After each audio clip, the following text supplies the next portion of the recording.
Hello, everyone. This is Tara Alemany, founder of Emerald Lake Books, and welcome to another episode of our weekly show where we answer questions and help you figure out how to publish your book and market it in ways that are meaningful to you. So today's topic is actually going to be on choosing the right publishing model for you. There's a saying actually that all roads lead to Rome, and that's based on the fact that in the Roman Empire, every road that was built ended up in Rome somehow. You may be on a shorter amount of time or a longer amount of time, but it all went there. And the same thing with publishing. You know, there's a lot of different ways to get your book out into the public, but when it comes to publishing, there's no real right answer for everybody. You have to figure out which one suits your needs and where you're at and how you want to proceed with the goals that you're trying to meet. So let's start first with talking about, let's define what book publishing is. So book publishing is where somebody takes a manuscript that you've written, and that manuscript may be in Word or in Scrivener, or you may already have it in InDesign, or it may be a Google Doc, wherever you have it. And that manuscript that you've written now gets taken and it's edited, it's designed, it is laid out, meaning that fonts are applied and styles and all these different things so that it's presented on the page properly. And then it is going to be published, which is where your actual book is produced.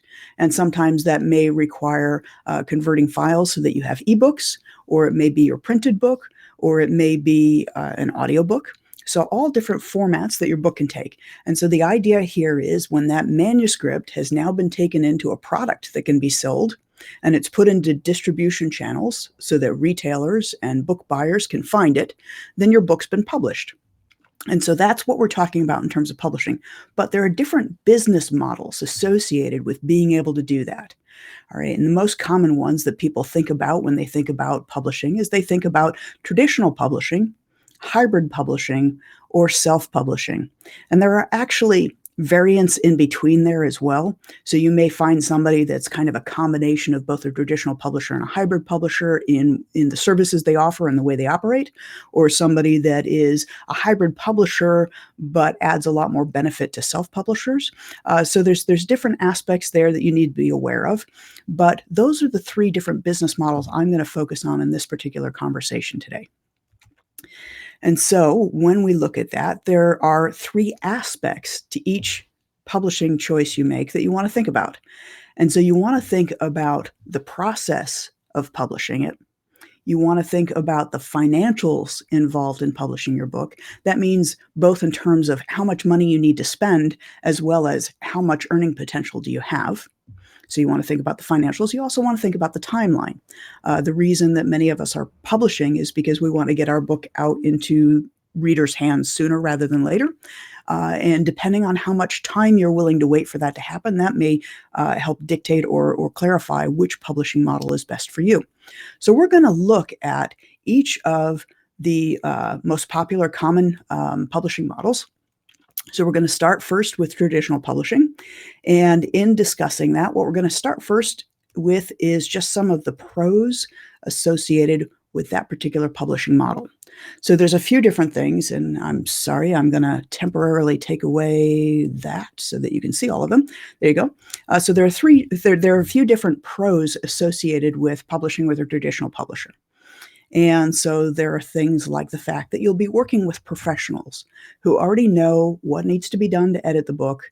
They know the market research in order to figure out how viable your book is and what its commercial potential is. They already have printers set up and relationships set up there. They often have a sales force already established, meaning that sales force is going out into retail stores and they already have connections for being able to get your book into those stores. So those connections become a very important part of the network that they're working from. There's other things like many times with a traditional publisher, you may get an advance. Now, what that advance is that's money that they pay you based on the projected first-year sales of your book. And so they will pay you whatever your royalty percentage is. And what that means is there's no upfront cost to you associated with publishing your book. Now, the challenge becomes that if you have that scenario, you have to look then at the cons associated with it. And here are the cons. So first of all, in order to publish your book with a traditional publisher, you need to have a literary agent. There's no way to submit your book directly to a traditional publisher and have them look at it at all. They have this gatekeeper that is a literary agent who knows that particular publisher's wants and needs, the types of books that they look for, the type of commercial appeal they look for, how much preparation you, the author, have already done in terms of what your marketing plan and strategy is. So they're going to really be that gatekeeper for you. So you need to find a literary agent first. And oftentimes that can take months, if not years, to find somebody willing to represent you. And then once they get into actually promoting your book to these different traditional publishers, it can take, once again, months or years before the book is picked up by somebody. And once a contract is signed, it's still going to be another 18 to 24 months before your book is released. So this timeline is really, really long. You're talking about years, not months, when it comes to publishing your book. The other con is that you lose a lot of creative control. And the reason you lose creative control is because the traditional publisher is putting up all of the money to edit and design and format and even do some promotion of your book. And in doing all that, they want to make sure that they stand the greatest potential of reaping enough reward from publishing this book that they're going to cover their costs and make a profit. And so what that means is they know what's commercially viable, and they're going to take what you've written and they're going to kind of insert it in a way that is going to be more appealing to the masses. And as a result, you may find that your personality gets edited out of it, or there's certain things that they don't want you to say or do. And so you lose that creative control. You'll have no say over your cover design or the look and feel of the book and all these different things. The other thing to be aware of is that there's a very low royalty payment when you are publishing with a traditional publisher.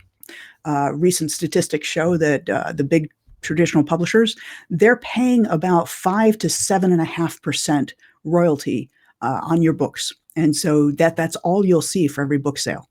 So that basically means that for every $10 that it means that you're really not going to see a lot of money. And the result is that you have a lot of effort that goes into it because they're going to rely on you to do the bulk of the marketing of it. They'll certainly do a lot of the sales promotion into retailers to make sure that those channels are available, but they want to know that you're going to put in the effort to do the publicity, the marketing, do the whatever traveling they need you to do or whatever else to be able to promote the book. And the issue is that advance that they gave you that was a pro before is actually somewhat of a con now, in the sense that if they miscalculated the potential sales revenue for the first year and they don't actually sell that number of books to pay you that 5 to 7.5% royalty, you will have to pay back the difference at the end of that year. And so it can become kind of a sticker shock for a lot of authors who, anticipated being able to sell quite a few books, and then that didn't happen. And so now they're left trying to figure out how they are going to make up being able to send back the money that they need to send back. So that becomes an issue for many, many authors. So what we're going to look at next then is we've looked at the traditional pros and cons. We are going to look at the hybrid pros and cons. And so I'm pulling this screen up and I'm going to get rid of the little banner tag there again. There we go. And so there are certain pros and cons associated with hybrid publishing. And in this instance, you don't need an agent. So you don't need that literary agent. It means that there's not a gatekeeper between you and the publishing company. Oftentimes, a lot of hybrid publishers actually have a place on their website that you can go ahead and at least review their submission guidelines, if not go ahead and submit your work. You will have the benefit of professionals working on your books, professional editors, professional designers, so they know what they're doing. But the nice thing about this is that you have a significant amount of creative control that you don't have with a traditional publisher. So you'll have a say in cover design. You'll have a say in the fonts that are used. You'll have a say in a lot of those different aspects of the production of the book. Essentially, what you're going to end up with here is a project team that's a ready-made team who knows what they're doing, who's going to guide you through the process and make sure that you have a professional-looking product at the end. Oftentimes, this involves a much shorter timeline than, say, the traditional publisher. I know our books, I own a hybrid publishing company, and our books typically we have out within 4 to 6 months. So, 4 months, 6 months is drastically different than the years that you're talking about in terms of a timeline for traditional publishing. The other thing, too, is that you receive a much higher royalty fee, royalty payment from hybrid publishers. The IBPA has this great resource that is the hybrid publishing criteria. And for somebody to be a hybrid publisher that's in good standing, they need to meet certain criteria. And one of those is that they pay somewhere around the 50% mark for royalties. So that means essentially that 5% for the traditional publishers or 50% with the royalty with the hybrid publishers. For every, you're going to have to sell 10 books with a traditional publisher where you'd need to sell one with a hybrid publisher in order to be able to make that same amount of money. But that's completely up to you. So the next thing that we're going to look at is we're going to look at the cons associated with working with a hybrid publisher. I just have to get this little thing up here. There we go. And so the cons is, there's no advance. So that advance against the royalties, first-year earning royalties that a traditional publisher would give you, you don't receive from a hybrid publisher in most instances. You also have probably expenses to pay. So oftentimes the way a hybrid publisher works is you're paying for services rendered. They're your project team. They're going to guide you through it, but you're the one assuming the financial liability for editing and designing and paying these folks to do that work. Many times hybrid publishers don't have an active sales force to go out into retail areas. They can make arrangements with certain distributors to do that on their behalf, but oftentimes they don't have their own. The biggest con, though, when it comes to a hybrid publisher is that there is a very, very large segment of the hybrid publishing community that is what's referred to alternatively as a vanity publisher. And to me, it's important to understand the distinction that not every hybrid publisher is a vanity publisher, but every vanity is a hybrid. So in other words, with the vanity presses, you're going to be paying for services rendered. You're going to have creative control. You're going to be responsible for, the timelines and putting together, what you're doing, your marketing and all of that. But with vanities, oftentimes they are going to take anybody and everybody's book who has a buck to spend with them. And oftentimes there's a lot of significant upsells as well. So they'll sell you marketing packages that really don't accomplish much of anything and all these different things. So you want to make sure that if you're considering working with a hybrid publisher, Google IBPA hybrid publisher criteria and look at the different criteria that are there. And then any hybrid publisher that you're considering, ask them those questions. Do they adhere to this? Do they adhere to that? For us, the IBP actually gives you the opportunity to sign a pledge that you're going to adhere to these rules, which we have done, because I think it's important to understand that not every hybrid publisher is going to take every manuscript. As a matter of fact, we probably turn down about 75% of the manuscripts that we look at for a variety of different reasons. We don't see that there's a commercial viability there, or there's a lot more work that the author needs to do in order to reach their target market. There's a lot of different reasons why we may turn down something, but vanity publishers are going to take anything and everything. And oftentimes, because they're known in the industry, retailers, booksellers don't want to have books that come from those specific houses. So you're limiting the potential reach and distribution of your book by working with a vanity. So make sure that any publisher that you're considering hiring to work with you is one that you've done your due diligence on, and you do your research to make sure that they are going to be ethical and work well with you. So let's move on to the next. We're going to look at self-publishing, because that's an option that a lot of people look at and consider. And it certainly is a viable option. There are a lot of pros to self-publishing, and there are some cons as well. But the major pros when it comes to self-publishing is that there are lower expenses associated with it. So you're not paying a whole team. You're just paying for things that you decide that you want to use. And so you may not, you're not paying somebody else to use their ISBN. You're going to purchase your own. You're not paying somebody else to use their cover designer. You're being able to find a cover designer that you want to work with. Same with the editor, all of these different things. So you end up with a lot of, all of the creative control is yours.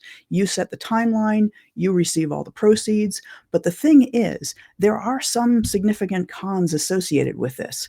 And that's because of something that a mentor of mine refers to as unconscious incompetence. Essentially, what that means is you don't know what you don't know. And so when you are self-publishing, you need to be in a position to ask all of the right questions, to get the right guidance, to know that you're adhering to the standards that the publishing industry anticipates, because retailers are not going to want to carry a book that is improperly formatted or that isn't properly barcoded or all these different things. Never use a free ISBN, because a retailer is not going to bring in a book that uses a free ISBN. It's just not going to happen. So you always want to make sure that you're doing things in a certain way. So this means that there's a steep learning curve. And if you're going to self-publish, you want to make sure that you learn as much as possible about how to do this right and how to adhere to industry standards. The main reason being that if you don't, this first experience of self-publishing this book, you're probably going to run into some issues. And without having somebody to guide you through it like a hybrid publisher would do, you're going to be your own project manager. You have to find the right editors. Well, how do you decide whether an editor is good or not? There's some different things you can do, like asking for a sample chapter. We don't often offer sample chapters ourselves because we do such a rigorous editing process that it's really not representative. A sample chapter edit is usually one editor looking at it and doing it. We have multiple editors that go through a book. And so you have to kind of work through the process as to what's going to work for you in terms of identifying whether the team is good for you. You're also responsible when you self-publish for all of the expenses, and you don't have any kind of a sales force to go out and help you with this. So it all becomes something that you're responsible for. And so in doing all that, you need to be aware of exactly what your responsibilities are going to be and the best way of doing that. So let's just go back to this screen for a minute, go back and revisit this, because when you talk about the process, you have the traditional publisher. That process is going to be really good if you have enough time built into your timeline for publishing your book that you really want the leverage of a big name publisher behind you. Now, personally, I don't see a lot of benefit to it myself, simply because nobody picks up a book and looks to see who published it before they decide if they're going to buy it. But there are people who want that clout. Maybe a professor working on an academic text wants to be able to say that, it came from a certain place. That's certainly viable. When it comes to hybrid publishing, your process is a little more flexible. You have a project team you're hiring. I usually let people know, if you think of that experience of being an entrepreneur when you're just starting out, if you're starting in business, we're often very excited when we first start out about the fact that we're chief cook and bottle washer and we do everything else. But when it comes right down to it, if you're going to grow your business, if you're going to do a lot of work, you need to hire help, because you can't do everything on your own. And you can't be expected to be an expert in every aspect of your business. And it's the same with publishing your book. Looking at the process with the self-publishing, that really is something that works well for somebody who knows that their focus is going to be on writing. That's the business that they're building. And if you're building a business where your focus is going to be on writing, and you take the time to learn the craft of publishing, then you can certainly save yourself a lot of money over the course of multiple books, multiple titles. You just want to make sure that you learn everything you possibly can so that you get it right, so that you're not limiting sales potential. So those are the main aspects of kind of figuring out whether or not the which publishing model is going to work best for you. I do hope that you found it helpful. I appreciate you turning in. And of course, if you have any questions, feel free to enter those into the comments. I'll come back and check on them and answer them as I'm able. I would ask as well that if you found this helpful, that you subscribe to our live streams. We are working on producing them once a week. As I mentioned last week, we're moving to the 3 o'clock time frame, Eastern time, just because we found 2 o'clock was a little too early. It didn't work out very well. So 3 o'clock moving forward. And next week is going to be somewhat of an open format. So I am asking you to please post any questions that you have Is there a stumbling block you're finding on your road to publishing or on marketing your book? Is there a problem you have, or just something that I can provide answers to help you really move along in this journey? We'd be happy to answer those. So please post them here or email them to us. My email address is tara@emeraldlakebooks.com. And once again, this is Tara from emeraldlakebooks.com, from Emerald Lake Books. And I hope that you found this useful. Thank you for tuning in. Bye.